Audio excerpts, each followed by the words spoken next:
Welcome to the Grow Your Practice podcast. Hi, I'm your host, Chad Madden, owner of Madden Physical Therapy and Breakthrough. Join me each week as we dive into the best practices, systems, principles, tips, and tricks to help you grow your private practice.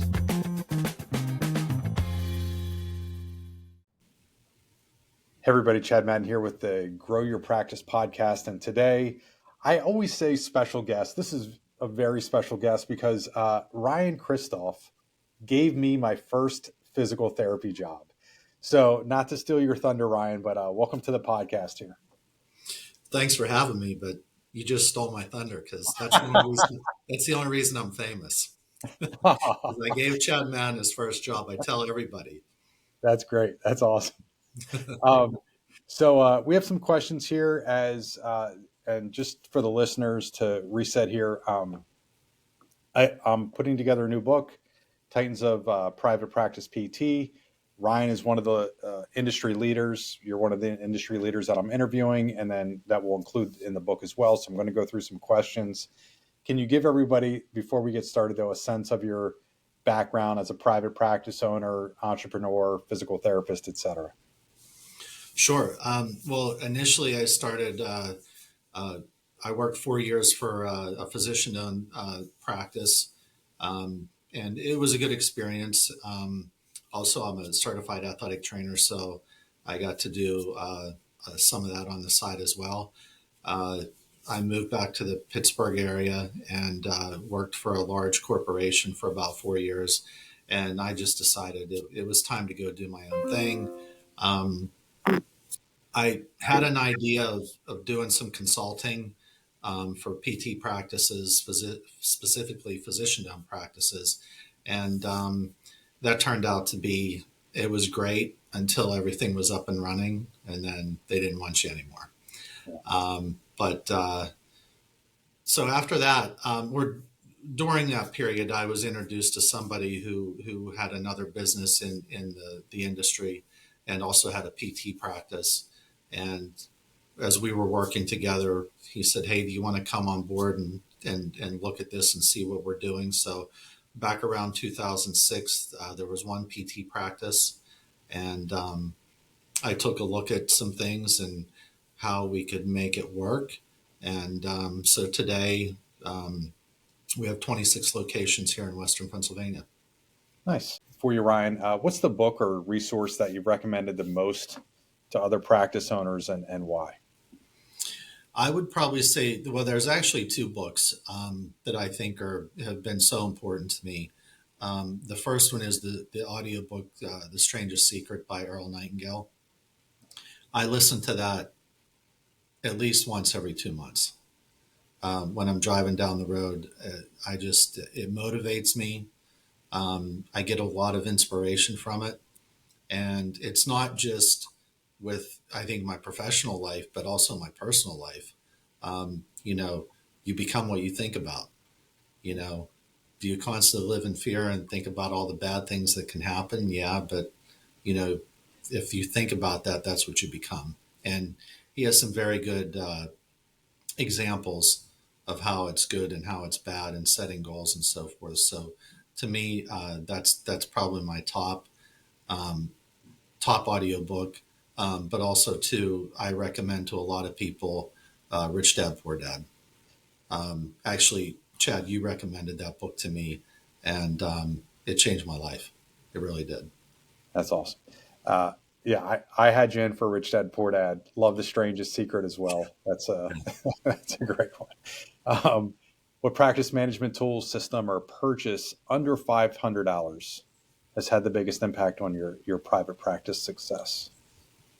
I would probably say now this is under $500 per clinic, but I would probably say a two-way texting system that we purchased a long time ago, and it was really an add-on to what we were doing with direct-to-consumer marketing. Being able to automate that process as well as have conversations with our patients back and forth, automate reactivations, birthday cards, that texting, they would call that phone number and it would bring to the clinic. They actually thought they were texting their PT provider.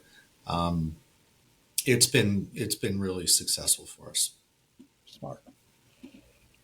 What was your biggest failure or setback as a leader in private practice that ultimately led to a breakthrough or of growth and learning?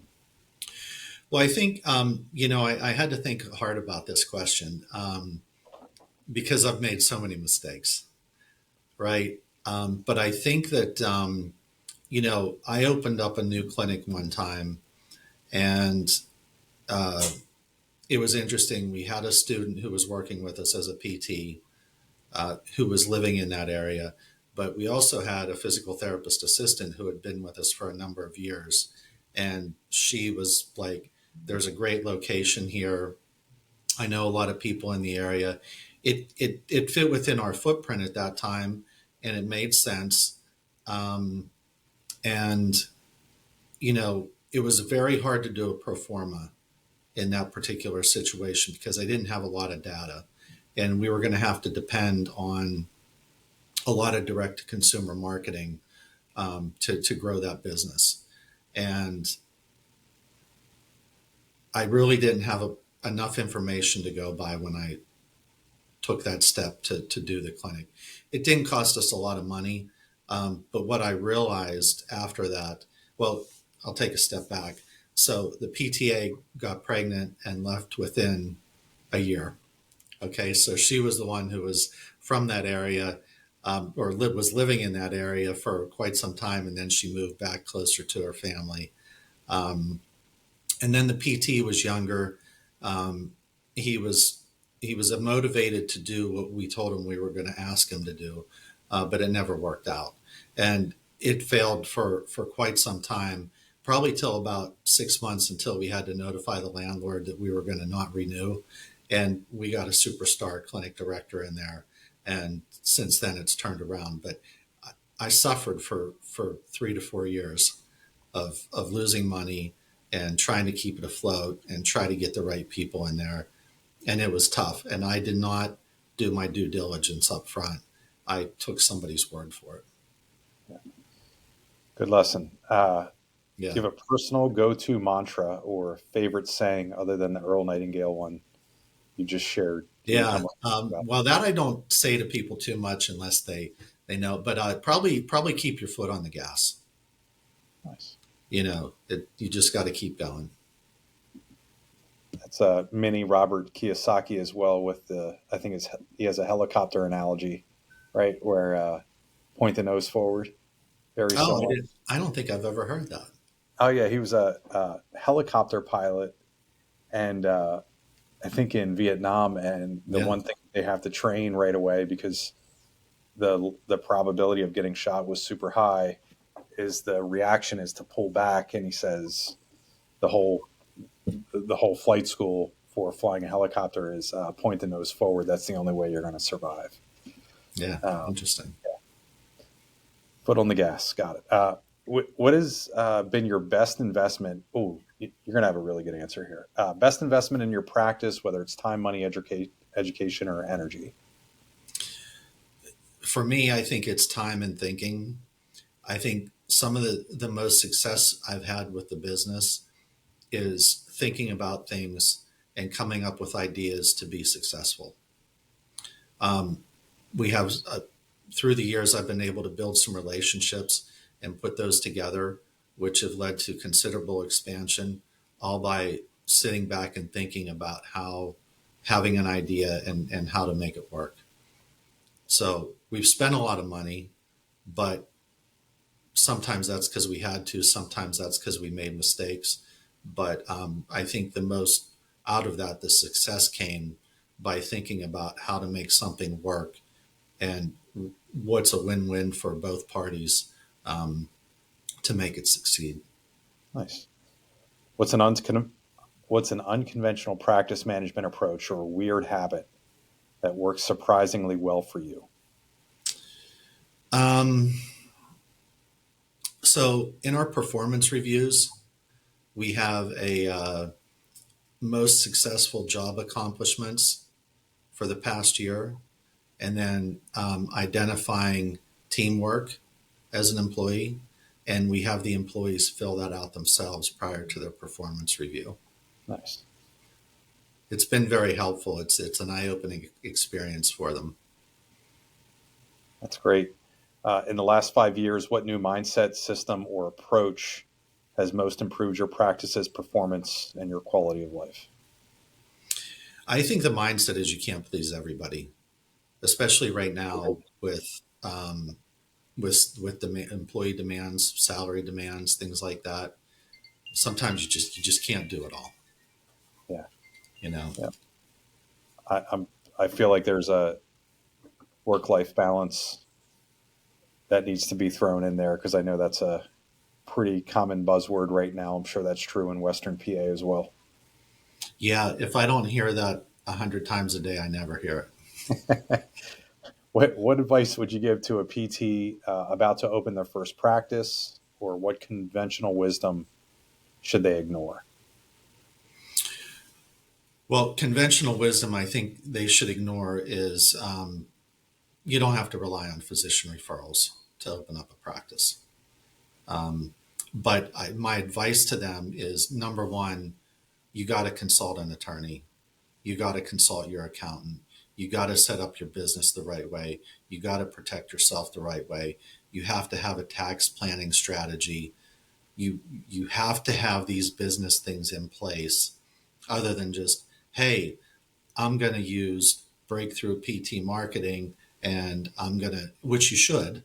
But I mean, you can't just say, I'm going to do this and I'm going to buy these things. And, people are going to come in the door.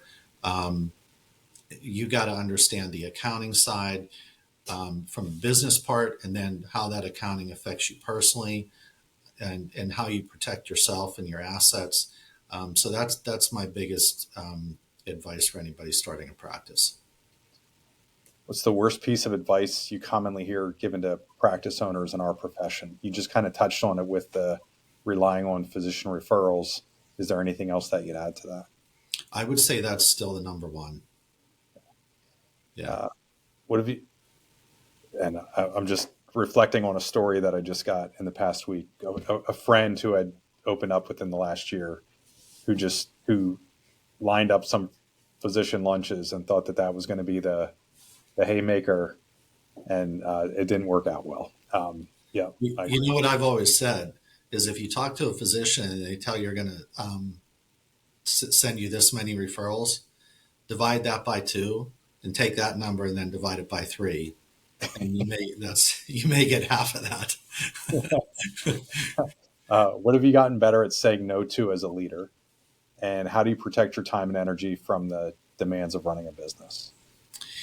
I think for me, the biggest thing has been getting pulled in certain directions every day with emails, people requesting meetings, want to sell you stuff. It's really just about, to me, saying no. And, when I get overwhelmed like that, I redo my to-do list, and sometimes I just pick one thing a day that I want to accomplish, because, sometimes you get up, you're on your way to work, and it starts before you even get to your office. That's probably how I've handled those situations. Cool. It sounds like you're really focused in there, and have a nice way to come back and recenter. When you're feeling overwhelmed by the demands of running a practice, what do you do to regain focus and clarity? I think you just mentioned it. Any questions that you ask yourself to get to that one item that you want to get done today? Yeah, what gives me the most stress, and what's the most important for the business? And sometimes, most of the time, those things go hand in hand for some reason. Sometimes they don't, but for the most part, they do. And it's really just what is bringing on the stress that day. Cool. I have three bonus questions here. First one is, what's a trend that you see influencing private practice in the next 5 years that's commonly overlooked, or many owners, they're not talking about it? Well, I think the trend is how you're managing your staff. Staffing is going to be, from what I understand, it's going to continue to get worse. It's going to be a bigger problem. So you really have to manage what you're doing, be compliant, be creative with your scheduling, and most of all, the team that you have there, educate them on what the problems are and why you're trying to solve them in a certain way that you are. When you talk about how that's going to change over the next 5 years, is that a supply demand issue, or is that, how are you looking at that? I'm looking at it as a supply demand issue. There's Got it. less kids enrolling in PTA and PT schools. You've got more PTs leaving the patient care side to go work for, all these companies that are selling, AI solutions, things like that. We're losing a lot to those types of businesses. Yeah. Who's doing something in the industry that's novel or wildly successful, and what are they doing? From a clinic standpoint or from a business standpoint? All of the above. Well, I think I don't want to point out anybody specifically because I don't know enough about these programs yet. I'm really just starting to investigate what's happening on the AI side.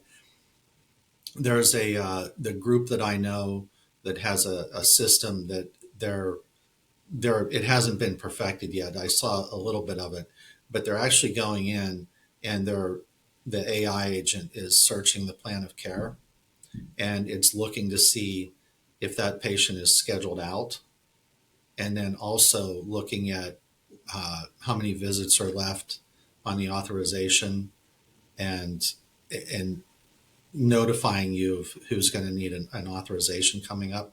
I think there's an EMR system out there that's doing some of that, but also I think really what also is happening in AI. I'm seeing that they're coming up with solutions to on the collection side. So it's really what I'm excited about is having an AI agent make those phone calls to the payers, explaining who they are, and getting the information that's needed to correct the claim and get it paid, and delivering that information back to your collector. It's going to save a ton of time, as well as if they can also do that with patient balance collections.